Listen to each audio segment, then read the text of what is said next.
My name is Cassandra Walsh, and I'm 28 years old.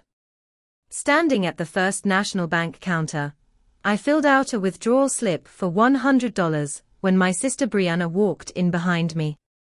"Look at my pathetic sister, can't even afford more than $100, she announced loudly enough for the entire lobby to hear. The other customers turned to stare as my cheeks burned with humiliation. But Brianna had no idea about the black titanium card hidden in my purse, or the secret that would change everything. I calmly crossed out the amount, writing a new number that made my hand tremble: $3,800,000,000. My sister had no idea she just awakened a sleeping giant. Before we dive into this incredible story of family betrayal and ultimate justice, let me know where you're watching from in the comments below. Don't forget to hit that like button if you're ready for some serious family drama, and make sure to subscribe, because this story has more twists than a roller coaster. Trust me, you won't believe what happens when my family discovers the truth about who I really am. 5 years earlier, my life looked completely different. I was working at a small tech startup in Silicon Valley, barely making ends meet while living in a cramped studio apartment. Nobody in my family took my work seriously, especially my mother Helen, who constantly reminded me how disappointed she was that I hadn't followed a more traditional career path, like my sister Brianna's marketing job at a local firm. But what they didn't know was that I had been developing something revolutionary in my spare time: an artificial intelligence algorithm that could predict financial market movements with unprecedented accuracy. The breakthrough came during a sleepless week, when I finally cracked the code that had been eluding me for months.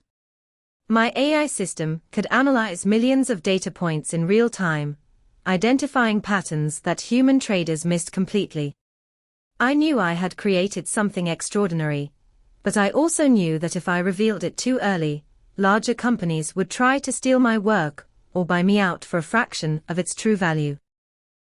So I worked in complete secrecy, refining the algorithm until it was perfect. That's when Richmond Global Investments found me. They had been quietly monitoring innovative financial technologies, and somehow they discovered my algorithm through their network of talent scouts. The CEO, Jonathan Richmond, flew out to meet me personally, offering me a deal that seemed too good to be true. In exchange for exclusive rights to my technology, they would give me 15% ownership in their entire operation plus complete anonymity. I would remain a silent partner while they built an empire using my creation. The contract was ironclad and binding. Richmond Global would handle all the business operations, scaling, and public relations while I maintained my cover as a struggling tech worker. They even created a fake employment history to explain my modest lifestyle, paying me a small salary that matched what my family expected. Meanwhile, my real compensation came in the form of stock options and profit sharing that grew exponentially as the company expanded globally. Within 3 years, Richmond Global had become the most successful trading firm in the world, managing assets worth hundreds of billions of dollars. My algorithm had revolutionized automated trading, and financial institutions around the globe were licensing our technology. The company's valuation skyrocketed to over $25 billion, making my 15% stake worth more than I could have ever imagined. But I kept living simply, driving my old Honda Civic and shopping at discount stores, while my family continued to treat me like the failure of the family. My mother Helen had always favored Brianna, who seemed to excel at everything effortlessly. Brianna was the homecoming queen in high school, graduated with honors from college, and landed what our family considered a respectable job in marketing. She drove a new BMW that she financed with her decent salary and lived in a trendy apartment downtown. Meanwhile, I was still perceived as the awkward computer nerd who couldn't get her life together. Family gatherings became exercises in humiliation, as Helen would constantly compare us. "Why can't you be more like your sister?" became her favorite refrain. Brianna has such a bright future ahead of her, while you're still playing with computers like a child." These words stung more than she knew, especially since I was actually worth more than everyone in our extended family combined. But I endured the criticism, because I wanted to observe their true characters, without the influence of money. Brianna seemed to take pleasure in my perceived failures, often making cutting remarks about my cheap clothes, or my reluctance to join them for expensive dinners. She would post pictures on social media of her glamorous lifestyle, while making passive-aggressive comments about family members who weren't living up to their potential. I watched as she became increasingly materialistic and status-conscious, measuring her worth entirely by her possessions and social media presence. The hardest part wasn't the mockery, or the disappointment in my mother's eyes. It was knowing that I could solve all their financial problems instantly, but choosing not to because I needed to understand who they really were. I had seen too many stories of wealthy people whose families only loved them for their money, and I was determined not to fall into that trap. So I waited, watched, and accumulated wealth while maintaining my cover as the family disappointment. Back in the bank, I handed my withdrawal slip to the teller, a middle-aged Hispanic man named Martinez, whose name tag identified him as a senior customer service representative. He glanced at the paper casually, then did a double-take that was almost comical. His eyes widened as he read the amount again, and I could see him counting the zeros to make sure he wasn't hallucinating. This says $3,800,000,000, he whispered, his voice barely audible over the ambient noise of the bank lobby. The words seemed to hang in the air like a bomb waiting to explode. Martinez's hands were visibly shaking as he reached for his phone, undoubtedly calling his supervisor. Within seconds, red lights began flashing throughout the bank, and I could hear the distinctive sound of security protocols being activated. The automated voice over the intercom announced, "Security Alert Level 5. All transactions suspended pending verification. Please remain calm while we resolve this situation." Brianna had been browsing through mortgage brochures near the information desk, but the commotion drew her attention. She walked over with an expression of amusement, clearly thinking she was about to witness me getting arrested for some kind of financial fraud.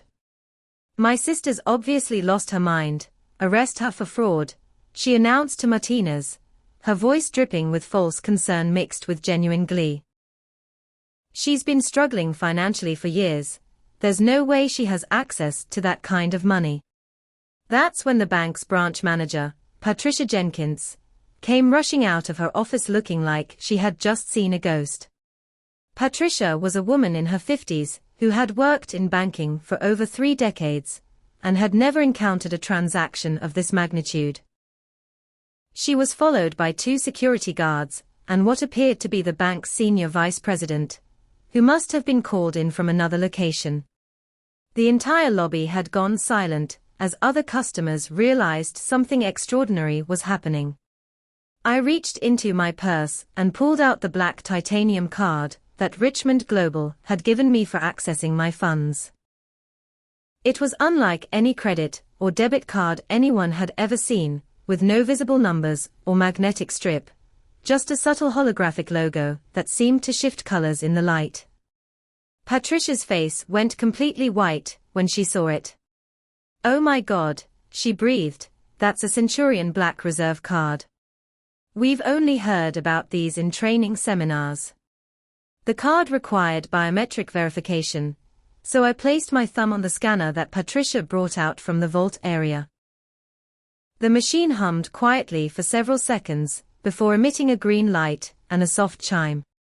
Immediately, every computer screen in the bank displayed a message that made Patricia stumble backward. Ultra-high net worth client verified. Account balance, $3,847,592,433.18. All requested transactions PIE approved. Patricia fumbled with her phone, calling what I assumed was the bank's regional headquarters. Yes, sir. We have a Tier 1 ultra-high net worth client requesting immediate access to $3.8 billion, she said in a trembling voice. The verification systems have confirmed her identity and account status. What are your instructions? She listened intently for several minutes, occasionally glancing at me with a mixture of awe and terror. Meanwhile, Brianna's expression had shifted from smug satisfaction to complete bewilderment. She kept staring at the computer screens, showing my account balance, then looking back at me as if I had somehow been replaced by an alien. This has to be some kind of mistake, she muttered, more to herself than to anyone else. There's no way my sister has billions of dollars. She shops at thrift stores and drives a 15-year-old Honda. I turned to face her directly for the first time since entering the bank. Actually, Brianna, I drive that car by choice, not necessity. Just like I shop at thrift stores, because I believe in not wasting resources on status symbols. My voice was calm and steady, but I could see my words hitting her like physical blows. You see, unlike some people, I don't need expensive possessions to validate my self-worth. Patricia returned from her phone call looking like she had just received instructions from the president himself. Miss Walsh, I've been authorized to process your transaction immediately. However, given the extraordinary amount involved, we'll need to coordinate with our armored car service and the Federal Reserve. Would you prefer electronic transfer or physical currency? She was speaking in the overly deferential tone that people use when they suddenly realize they are dealing with someone far more powerful than they initially thought. Electronic transfer will be fine, I replied, enjoying the surreal nature of the situation. Please move $500 million to my personal checking account for immediate use. I have some purchases I'd like to make today. The casual way I spoke about $500 million seemed to send another shock wave through the assembled crowd. Brianna was now staring at me with an expression I had never seen before. It wasn't just surprise or confusion. It was the dawning realization that everything she thought she knew about our family dynamics had just been turned upside down. For the first time in our adult lives, I was the one with power, and she was the one who looked foolish and out of place. As Patricia worked frantically to coordinate the massive financial transfer, I noticed a familiar figure approaching from the bank's entrance. Evelyn Montgomery, our family's former nanny, walked through the doors with the same dignified grace she had possessed when she cared for Brianna and me during our childhood. Now in her early 70s, Evelyn still carried herself with the poise of someone who had spent decades managing wealthy households before coming to work for our decidedly middle-class family. What struck me as odd was that Evelyn didn't seem surprised by the chaos surrounding me. While other customers were gawking and whispering about the unprecedented scene unfolding at the bank, she approached with a knowing smile that suggested she was already aware of my secret. "Hello, Cassandra," she said warmly, embracing me with the same maternal affection she had shown when I was a frightened 8-year-old dealing with my parents' divorce. I wondered when this day would finally arrive. Brianna's confusion deepened as she watched our interaction. "Mrs. Montgomery, what are you doing here? How did you know we were at the bank?" Her questions tumbled out in a rush, and I could see her trying to piece together information that didn't quite fit the narrative she had constructed about my life. Evelyn turned to address Brianna with the patient but firm tone she had used when correcting our childhood misbehavior. "I've been aware of your sister's success for approximately 2 years now, dear. When you've spent as much time in wealthy households as I have, you learn to recognize the signs." She gestured toward my simple clothing and minimal jewelry. True wealth often disguises itself, while insecurity tends to announce itself loudly. The comment was a subtle but pointed criticism of Brianna's flashy lifestyle, and I could see it struck home. Evelyn had always been perceptive about human nature, which was why wealthy families trusted her with their most precious possessions, their children. During our childhood, she had been the only adult who truly understood my personality and potential, while others dismissed me as awkward and antisocial. 2 years ago, I happened to be visiting my former employer, the Richardson family, when I overheard a conversation about Richmond Global Investments. Evelyn continued, settling into a nearby chair, as if this were a perfectly normal social gathering. They mentioned a mysterious silent partner, whose algorithm had revolutionized their trading systems. When they described this person as a brilliant, but reclusive tech expert, I immediately thought of you, Cassandra.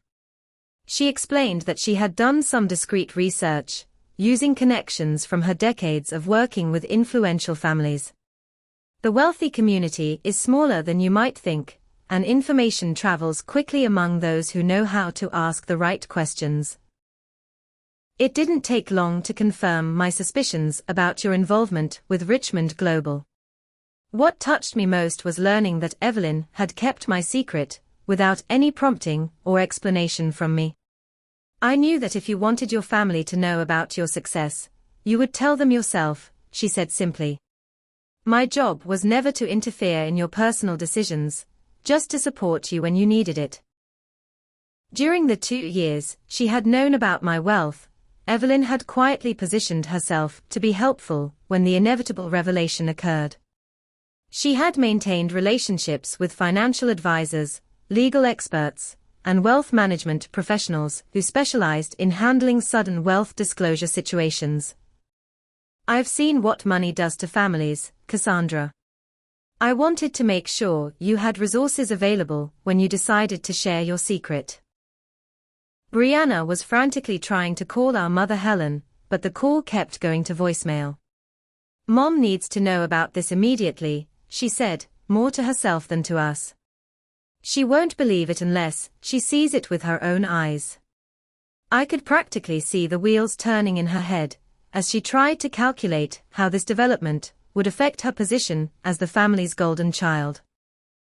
Evelyn watched Brianna's reaction with the same analytical gaze she had used to assess our behavior as children. Your family's response to this news will reveal more about their character than 20 years of ordinary interaction, she told me quietly. Sudden wealth is like a truth serum that strips away all pretense and social conditioning.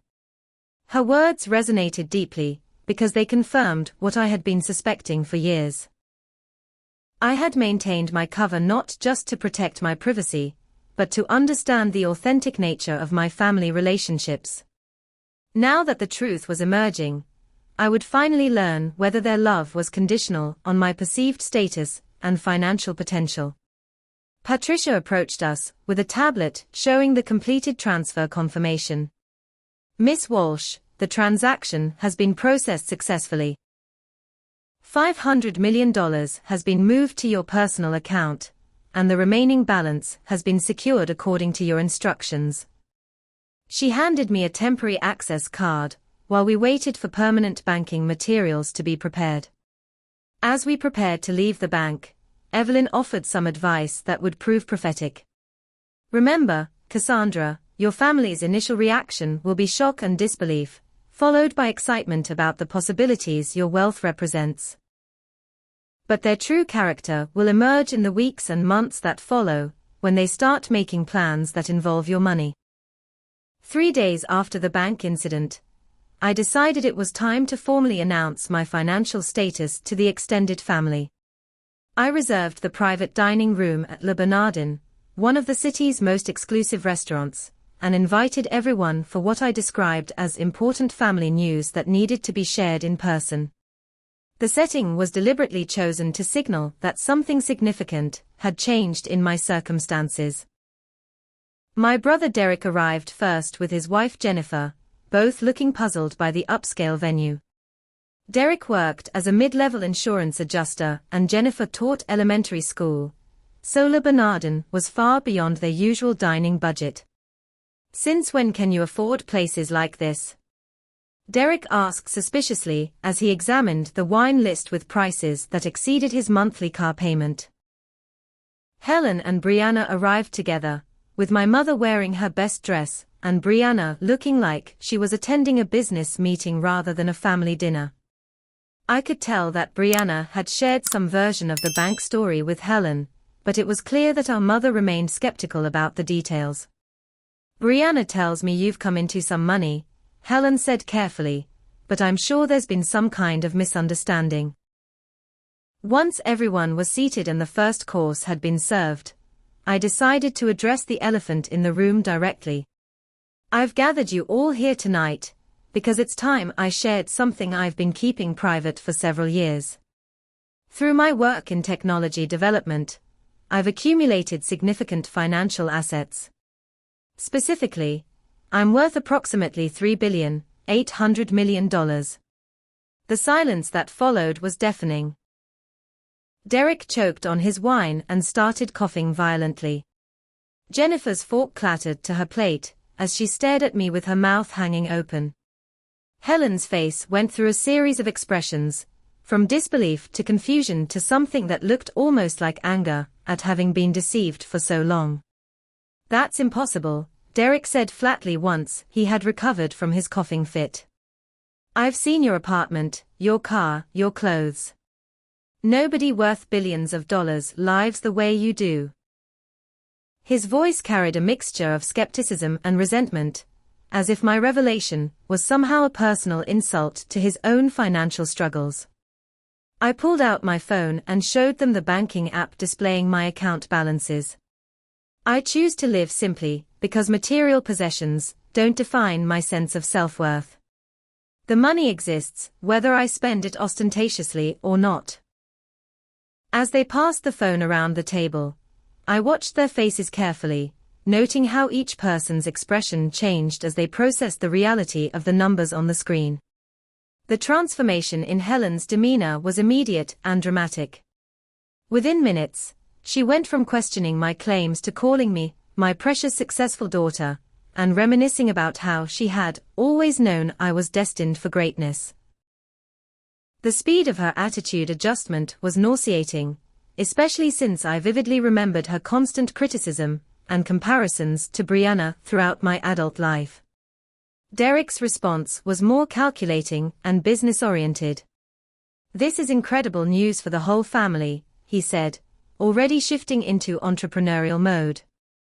"I've actually been developing some investment ideas that could benefit from the kind of capital you're describing. Real estate ventures, insurance franchise opportunities, maybe even some technology startups that could use angel investing." Jennifer immediately began discussing practical matters like family security and estate planning.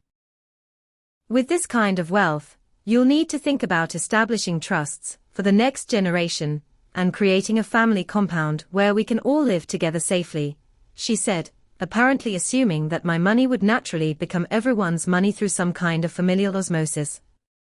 But it was Brianna's response that was most disturbing, because of how dramatically it contradicted her behavior just days earlier. "I always believed in you, sister," she said with tears in her eyes that seemed suspiciously calculated. "I know it might have seemed like I was being critical sometimes, but it was only because I could see your potential and wanted to push you to achieve greatness." The revisionist history was breathtaking in its audacity. This was the same person who had publicly humiliated me at the bank less than a week ago, who had spent years making snide comments about my lifestyle and career choices. Now she was repositioning herself as my biggest supporter and advocate, as if the previous decades of mockery and dismissal had never happened. As the evening progressed, I watched my family members become increasingly excited about the possibilities my wealth represented. They began making plans that assumed my money would be shared freely among them, discussing vacation homes, luxury cars, private schools for future grandchildren, and investment opportunities that would benefit everyone. Nobody asked whether I was willing to finance these dreams. They simply assumed that family obligations would make such sharing automatic. The most revealing moment came during dessert, when I suggested a test to determine how my wealth should be distributed among family members. I'm willing to give $10 million to whoever can prove they genuinely care about me as a person rather than as a source of financial opportunity, I announced. You'll have some time to demonstrate your authentic feelings through your actions rather than your words. The immediate excitement this generated was telling. Instead of expressing concern about the manipulative nature of such a test or questioning whether family love should be conditional on financial rewards, they all began plotting strategies to win the money. I could practically see them mentally calculating how they would prove their worthiness while simultaneously positioning themselves ahead of the other family members in the competition. The week following the dinner party turned into something resembling a reality TV show competition, with each family member desperately trying to prove they deserved my financial favor. What I had expected to be a period of reflection and genuine relationship building instead became a calculated campaign, where everyone tried to outmaneuver each other while simultaneously convincing me of their authentic devotion. Helen's strategy was to rewrite our family history completely. She began calling me multiple times per day, sharing elaborate stories about my childhood that painted her as a devoted mother, who had always recognized my special talents. I remember when you were 7 years old and built that computer program for your science fair project, she would say, conveniently forgetting that I had actually been 12, and that she had been dismissive of the project at the time, because it wasn't traditionally feminine like Brianna's flower arrangement display. Her sudden maternal devotion extended to surprise visits to my apartment bearing home-cooked meals and photo albums she claimed to have been saving for the right moment to share with me. These albums had clearly been hastily assembled, with pictures awkwardly arranged and captions written in fresh ink. The most absurd example was a page labeled Cassandra's Academic Achievements, that included a participation certificate from a summer reading program alongside my actual college graduation photo. Brianna's approach was more direct, but equally transparent. She spent what must have been her entire savings on expensive gifts, including a designer handbag that cost more than her monthly rent and a first-edition book about computer programming that showed she had clearly consulted with someone about what might appeal to my interests. She also wrote a 10-page handwritten letter apologizing for any misunderstandings in our relationship and expressing her deep admiration for my accomplishments. The letter was a masterpiece of manipulation, acknowledging specific incidents where she had been dismissive or cruel while reframing each one as evidence of her high expectations for me rather than genuine meanness.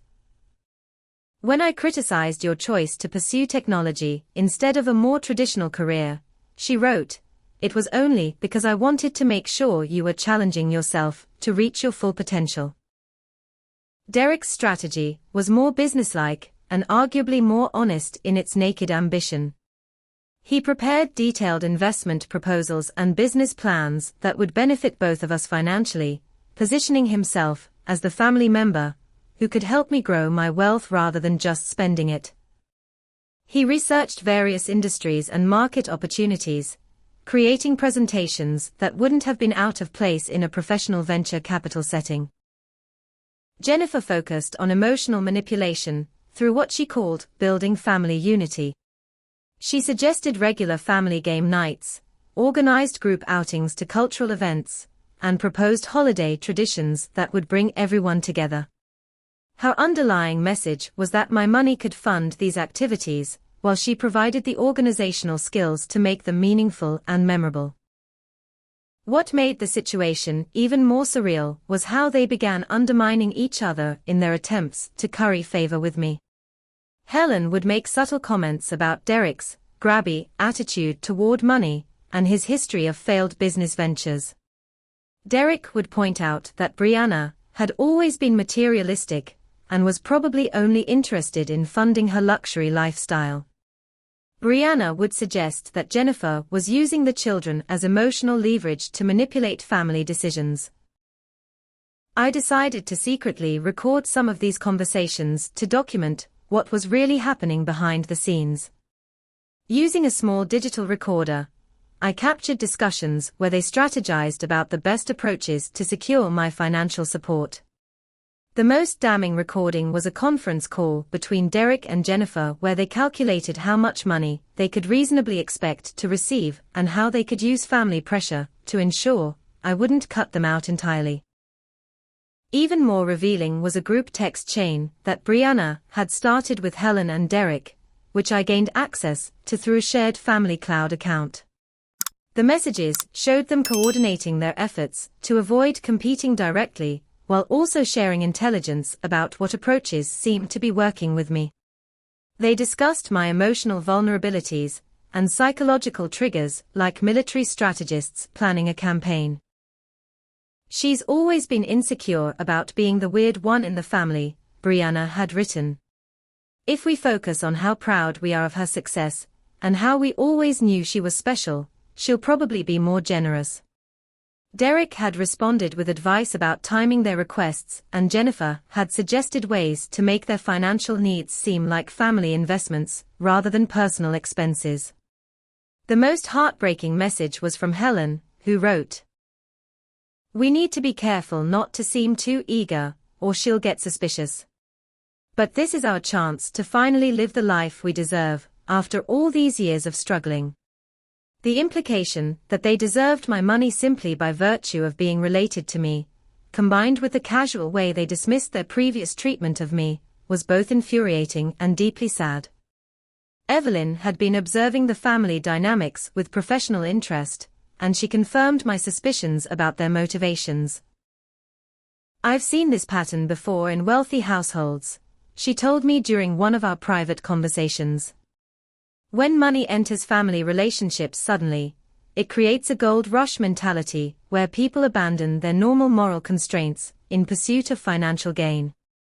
By the end of the week, it was clear that none of them were capable of demonstrating genuine affection without the influence of financial considerations. Their love was entirely conditional on my wealth, and their competing efforts to secure my favor had revealed the worst aspects of their personalities. It was time to move to the next phase of my plan. After observing a week of increasingly desperate and transparent attempts to manipulate me, I decided it was time to turn the tables and show my family exactly what their behavior looked like from the outside. I scheduled a second family meeting, this time at my apartment, where the modest surroundings would provide an ironic contrast to the enormous stakes we were discussing. "I've been thinking carefully about how to distribute my wealth among family members," I began once everyone was assembled in my small living room, "and I've decided to implement a more formal process. Each of you will write a detailed letter explaining why you believe you deserve financial support, including specific examples of how you've treated me throughout our relationship." The instructions were simple but revealing. I wanted them to provide concrete evidence of their love and support over the years, including dates, circumstances, and witnesses where possible. "I want complete honesty," I emphasized. "Don't tell me what you think I want to hear. Tell me the truth about our relationship history, and why that truth justifies financial consideration." Derek immediately began taking notes, approaching the task like a job interview or business proposal. Jennifer asked clarifying questions about format and length requirements. Helen seemed confused by the idea that she needed to justify her maternal claim on my resources. Brianna appeared nervous, probably realizing that an honest accounting of our relationship would not paint her in a flattering light. Over the next 3 days, I received 4 letters that were masterpieces of creative writing and selective memory. Helen's letter was 8 pages of nostalgic fiction, describing a mother-daughter relationship that bore no resemblance to our actual history. She wrote about encouraging my computer interests, supporting my unconventional career choices, and always believing in my potential for success.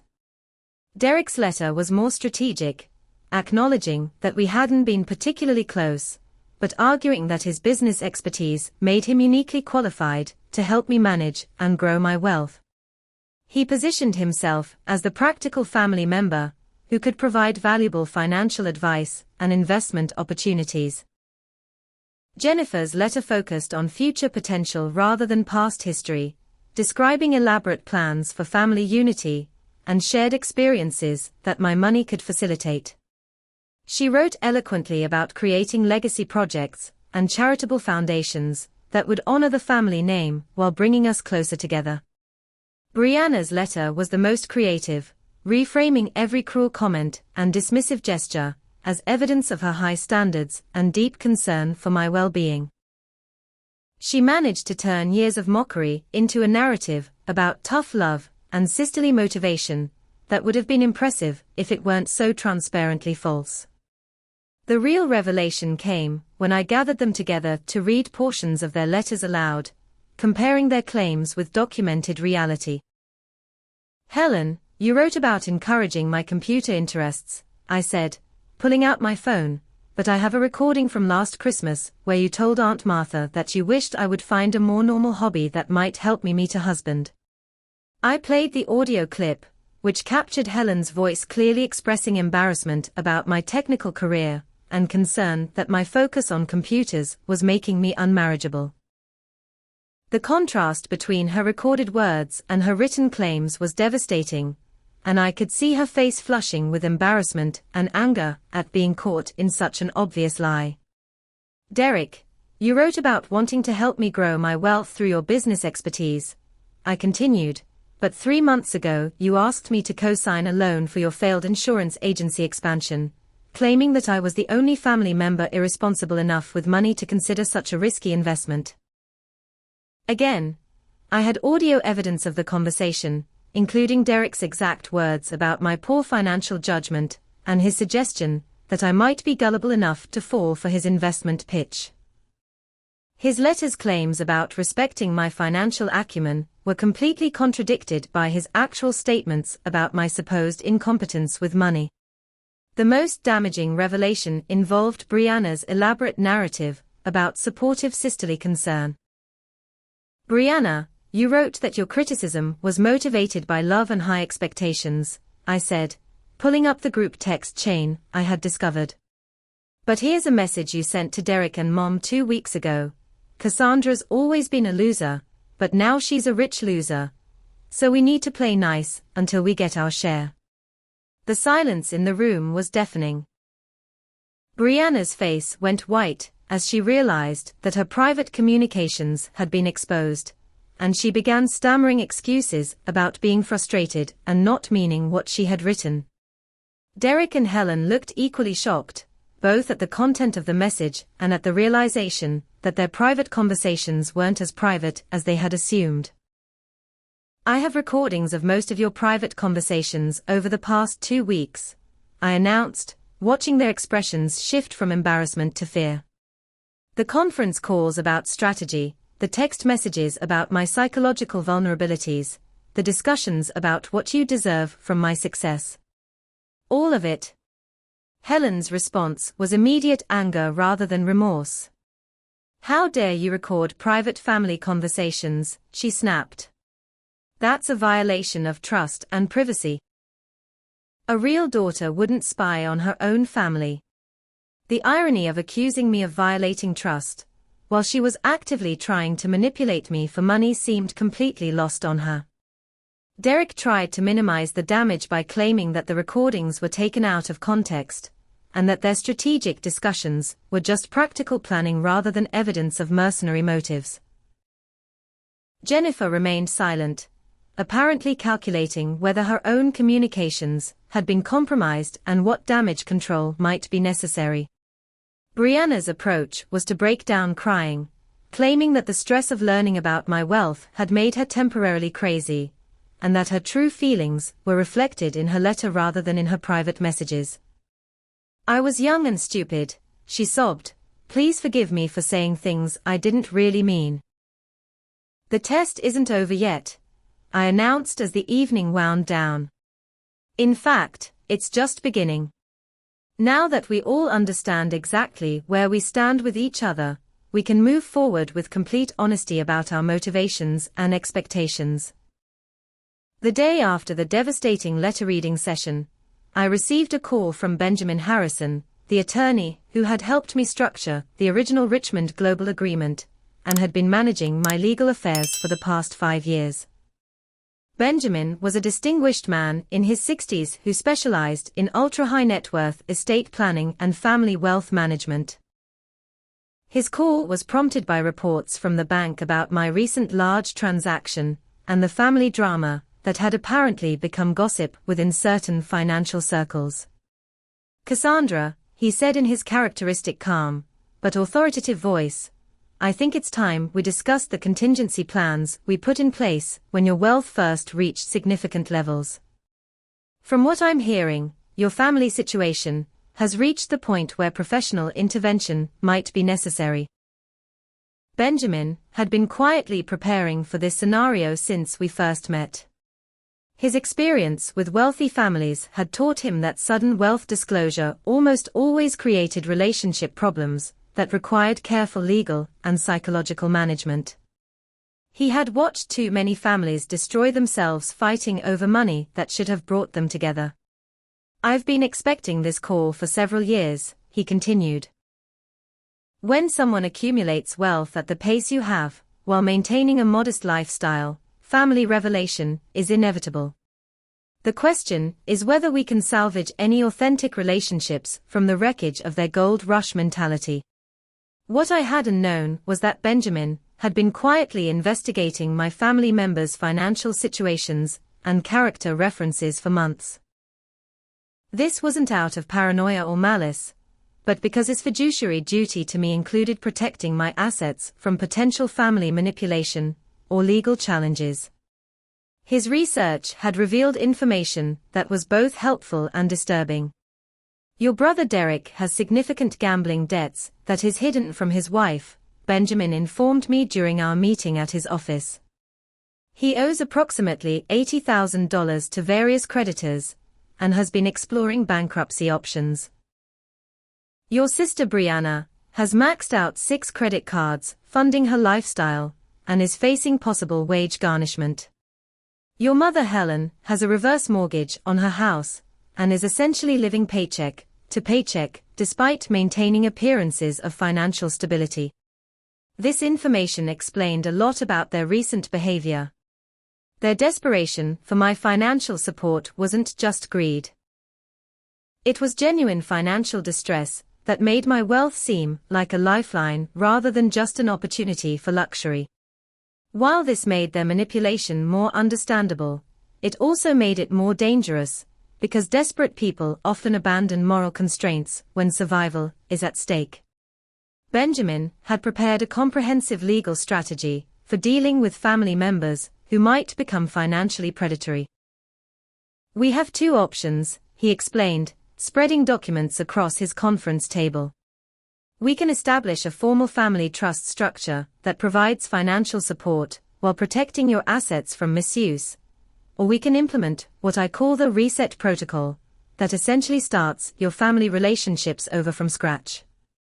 The reset protocol was a radical, but sometimes necessary approach that Benjamin had developed over years of dealing with wealth-related family conflicts. It involved completely severing financial ties with family members for a specified period while they demonstrated their ability to maintain relationships without monetary incentives.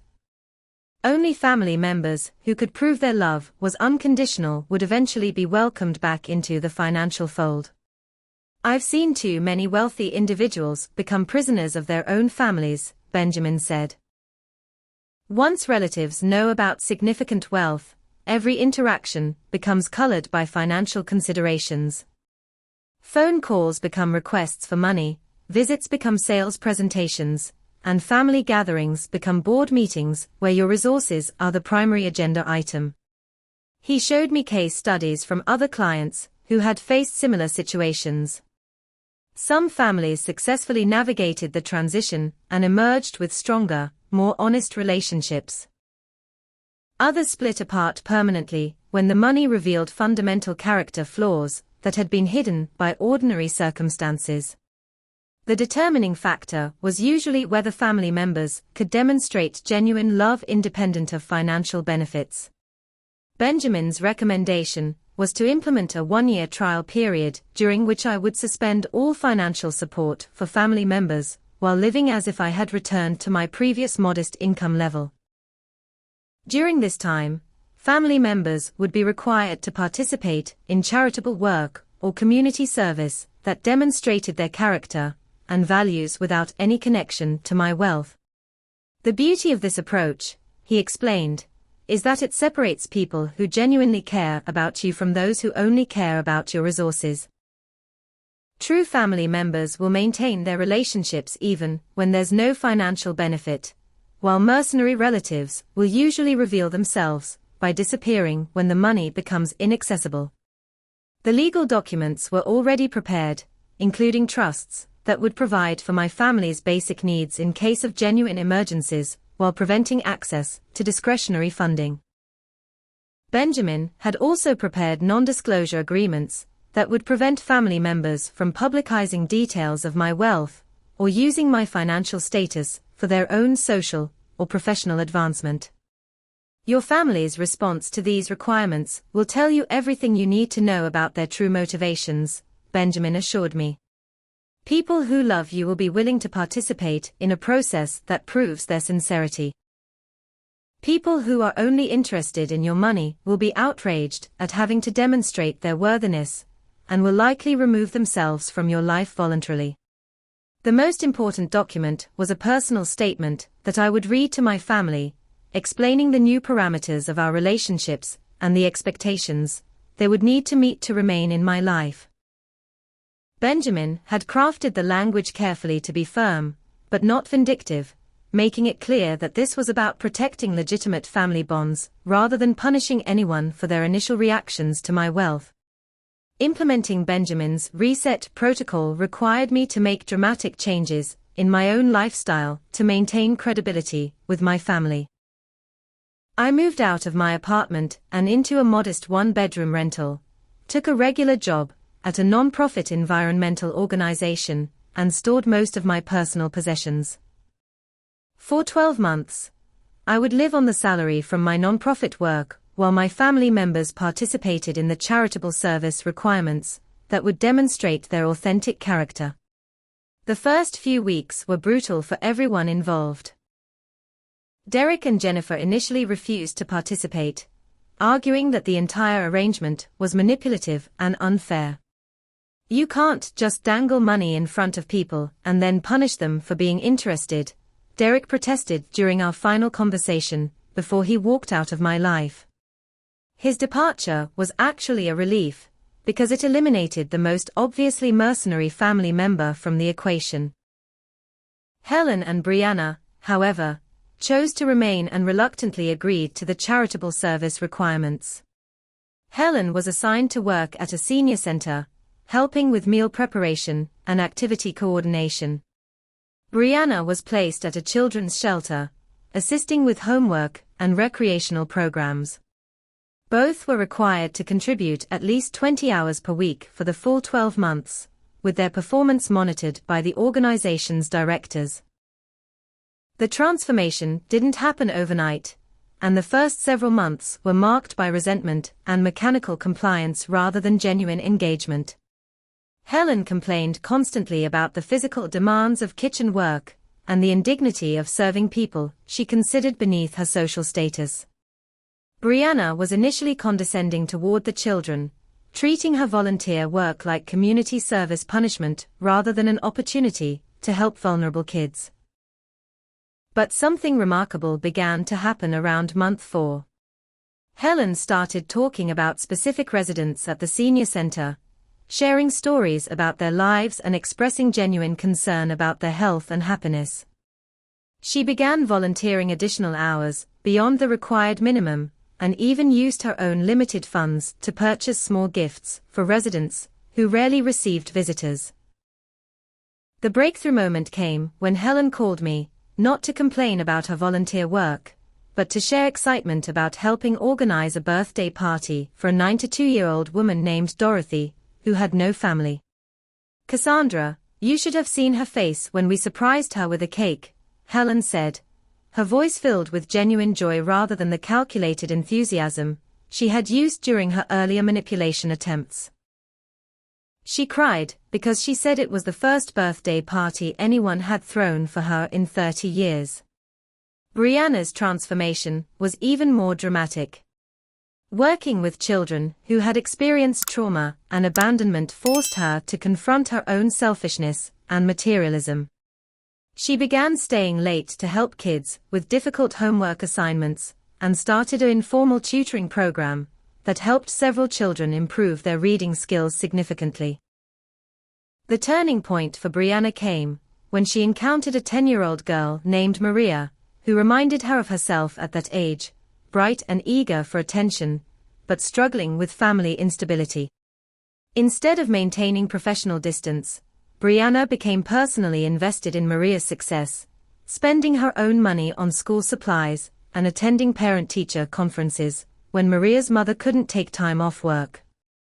During this period, I was also changing. Working at the environmental nonprofit reconnected me with the sense of purpose that had originally motivated my technology development. Instead of focusing on abstract algorithms and financial returns, I was helping develop programs that educated communities about sustainable living practices and environmental conservation. The work was meaningful in ways that accumulating wealth had never been. What surprised me most was how much I enjoyed living on a modest budget again. Without the burden of managing enormous wealth or worrying about family members' financial motivations, I felt lighter and more authentic than I had in years. I made genuine friendships with co-workers who knew nothing about my background and appreciated me for my contributions to our shared mission rather than my potential financial value. Helen and I began having weekly coffee meetings that gradually evolved from tense obligation to genuine conversation. She started asking about my work at the nonprofit, sharing details about her volunteer experiences, and apologizing for specific incidents from our past that she had never acknowledged before. These weren't the strategic apologies from her earlier letter, but spontaneous expressions of remorse that seemed to come from real self-reflection.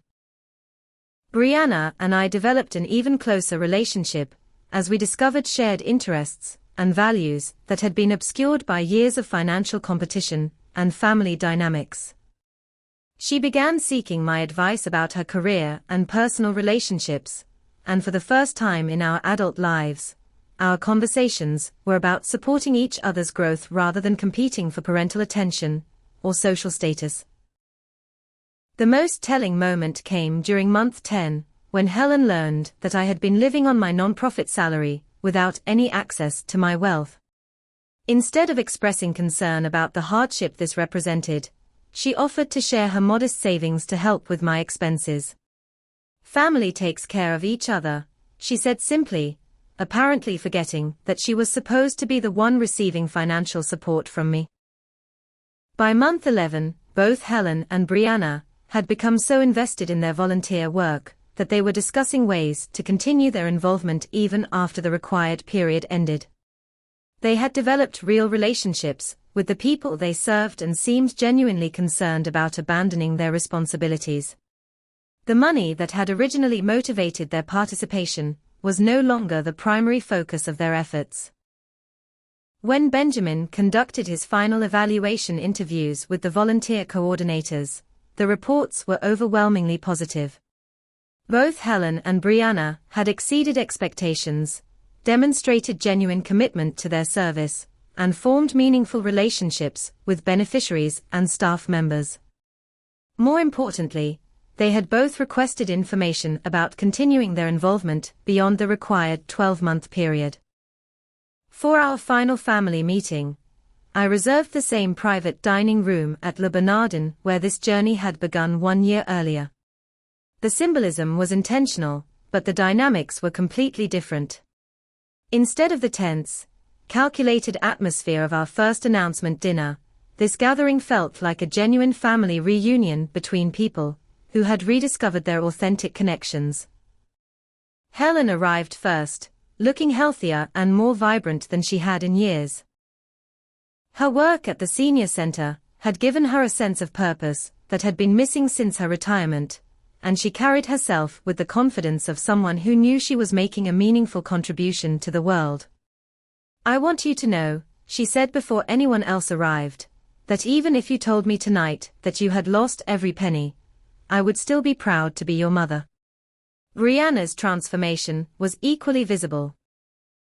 She had lost the desperate social climbing energy that had characterized her personality for so long and seemed more at peace with herself than I had ever seen her. Her work with the children had given her perspective on what really mattered in life, and she no longer seemed to require external validation through material possessions or social status. When I announced that both Helen and Brianna had successfully completed their charitable service requirements and demonstrated authentic character change, neither of them asked about financial rewards or inheritance planning. Instead, they wanted to discuss ways to continue their volunteer work and how they might establish their own charitable projects to help the communities they had come to care about. "I've decided to establish a foundation that will support the organizations where you've been volunteering," I told them, "but not because I'm obligated to share my wealth with family.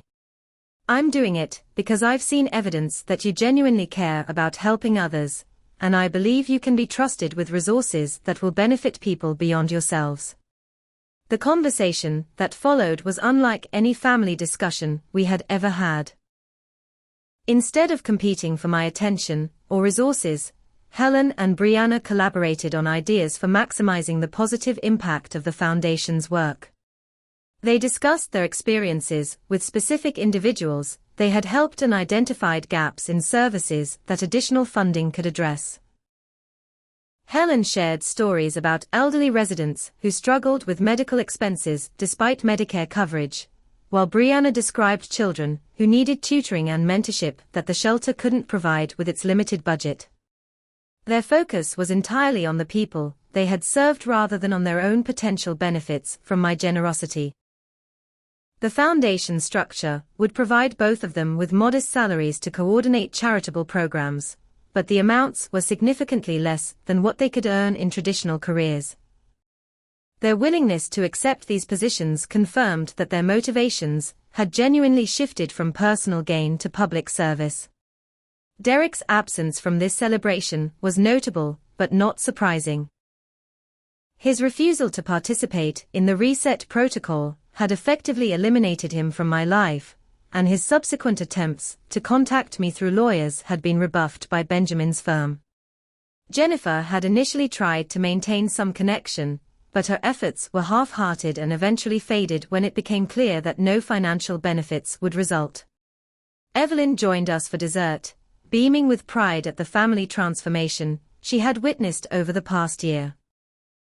"I've seen many wealthy families struggle with these dynamics," she said, "but few manage to emerge with stronger relationships than they started with. You've all learned something valuable about the difference between conditional and unconditional love."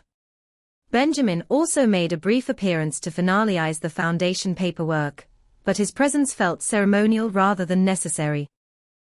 The legal structures were important, but the real work had been the personal growth that each of us had experienced during our year of separation from wealth-based relationships.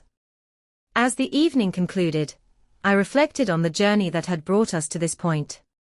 The girl who had stood in a bank lobby being mocked for requesting a $100 withdrawal had learned that true wealth wasn't measured in dollars, but in authentic relationships and meaningful purpose.